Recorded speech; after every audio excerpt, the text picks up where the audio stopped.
గారు సహకారంతో ఈరోజు స్టార్ట్ చేయడం జరిగింది. ఈ కార్యక్రమము ఎండాకాలం అయిపోయేంత వరకు నిరంతరంగా కొనసాగుతుందని. దేవరకద్ర నియోజకవర్గంలో రాజకీయ వాతావరణం వేడెక్కింది. మాజీ ఎమ్మెల్యే ఆళ్ల వెంకటేశ్వర్ రెడ్డి ఎమ్మెల్యే మధుసూదన్ రెడ్డిపై తీవ్ర వ్యాఖ్యలు చేస్తూ ఓపెన్ ఛాలెంజ్ విసిరారు. రాజీనామా చేసి ఎన్నికల్లో పోటీకి సిద్ధమవ్వాలని, తాను ఓడిపోతే రాజకీయాలకే వదిలేస్తానని కురుమూర్తి స్వామి సాక్షిగా ప్రకటించారు. అభివృద్ధి పనులపై ప్రజల మధ్య ఓపెన్ డిబేట్కు రావాలని ఆయన సవాల్ చేశారు. ఈ వ్యాఖ్యలు జిల్లాలో రాజకీయ చర్చకు దారితీశాయి. పోకపోతే ఏదో రోజు వీడియోలతో సహా బయటకు వస్తాయి. వీడియోలు కూడా ఉన్నాయి నా దగ్గర. హుందాగా ఉండాలి కాబట్టి నేను ఇయ్యాల వరకు దాన్ని బయటికి పెట్టలే. నీ ప్రవర్తనలో మార్పు రాకుండా వాడు వీడని మాట్లాడుకుంటూ పోయినావు అనుకో, నువ్వు పని గురించి మాట్లాడు, నిజం ఏది ఉంటే అది మాట్లాడు.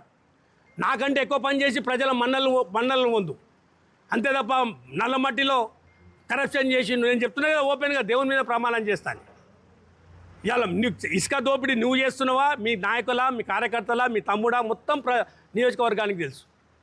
ఒకసారి 14 కాన్స్టిట్యున్సీలో ఈ రాష్ట్రం ఈ ప్రభుత్వం వచ్చినప్పటి నుంచి ప్రతిపక్ష నాయకుల మీద కేసులు అయినా ఎన్ని కేసులు అనేది నియోజకవర్గాల వారిగా తీయండి.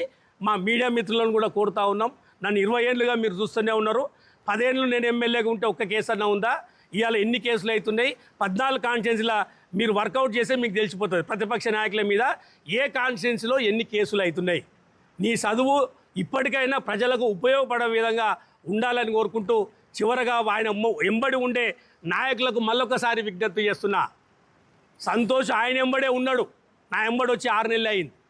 కానీ ఆయన ఎంబడి జరిగినప్పుడు జరిగిన కేసులను బయటికి తీసి లోపలికి వేసిండంటే ఇవాళ మీరు కూడా ఏదో రోజు అదే గతి పడుతుంది. జాగ్రత్తగా ఉండండి. ఎక్కడోళ్ళు అక్కడ ఆయన ఎంబడే ఉండండి. మా అమ్మ రమ్మని అంటలేం.